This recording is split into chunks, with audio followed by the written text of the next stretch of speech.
कभी एक समय राजू नाम का एक दयालु किसान रहता था। उसके पास एक छोटी सी झोपड़ी थी जिसकी छत सूखी घास से बनी थी। राजू बड़ा ही गरीब किसान भी था, पर उसने अपनी गरीबी से कभी हिम्मत नहीं हारी थी। राजू अपने खेतों में बहुत मेहनत किया करता था। उसकी मेहनत से ही इस साल उसका खेत सब्जियों से भरा हुआ था। मोटे लाल टमाटर, कुरकुरी हरी बीन्स और चमकदार बैंगनी बैंगन।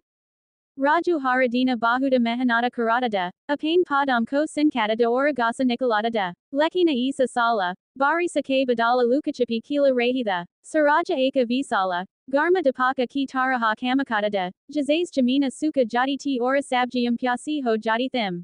राजू चिंतित था। बारिश के बिना उसकी सब्जियां नहीं उग पाएंगी और उसके पास बाजार में बेचने के लिए पर्याप्त फसल भी नहीं होगी।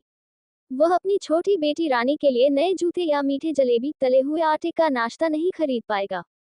Eka Subaha Raju Udasa Mahasusa Kara Rahada, Jaba Vaha Apani Japari K Pasa Bathada, Ta Eka Choti Si Goraya Usak Kan Para Akara Batha Gai, Kahakahata, Goraya Ne Sira Jukat Yukaha, Munha Latakai Kayam Bath Ho Raju.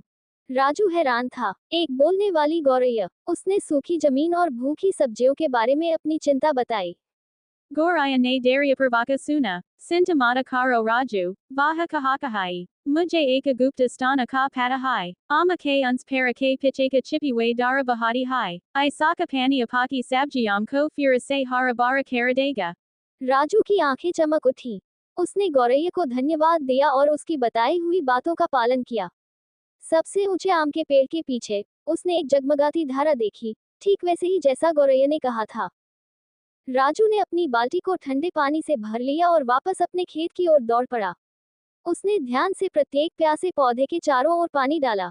सब्जियां खुशी से चहकती हुई लग रही थी। उनकी पत्तियां चमकीली हरी हो गईं। कुछ दिनों बाद आखिर बारिश आ ही गई। कोमल बूंदें छत पर टप टप टिपकी, जिससे राजू का दिल खुशी से भर गया। उसकी सब्जियां बड़ी और मजबूत हो गईं, चुनने के लिए तैयार। राजू ने अपने ताजे फल सब्जियां बाजार में बेची। उसकी मुस्कान सूरज की तरह चमक रही थी। उसने रानी के लिए नए जूते और जलेबियों का एक बड़ा डिब्बा खरीदा। मददगार गौरैया और छिपी हुई धारा की बदौलत सभी ने एक स्वादिष्ट भोज का आनंद लिया। उस दिन से राजू कभी भी छोटी गौरैया की दयालुता और छिपी हुई धारा के जादू को नहीं भूला। वह जानता था कि भले ही चीजें मुश्किल लगती हैं, वहां हमेशा थोड़ा जादू खोजने के लिए इंतजार कर रहा होता है।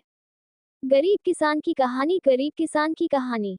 एक गांव में एक गरीब किसान रहता था। वहां पर 2-3 साल से बारिश नहीं हुई थी, जिस वजह से वहां की सारी जमीन सूख चुकी थी। किसान बहुत दुखी था, क्योंकि वो अपने जमीन के ऊपर कोई फसल नहीं उगा पा रहा था। सर्दी का मौसम था। आज किसान पेड़ के नीचे आराम कर रहा था। तभी उसे वहां एक सांप नजर आया। वह सांप अपना फन फैलाए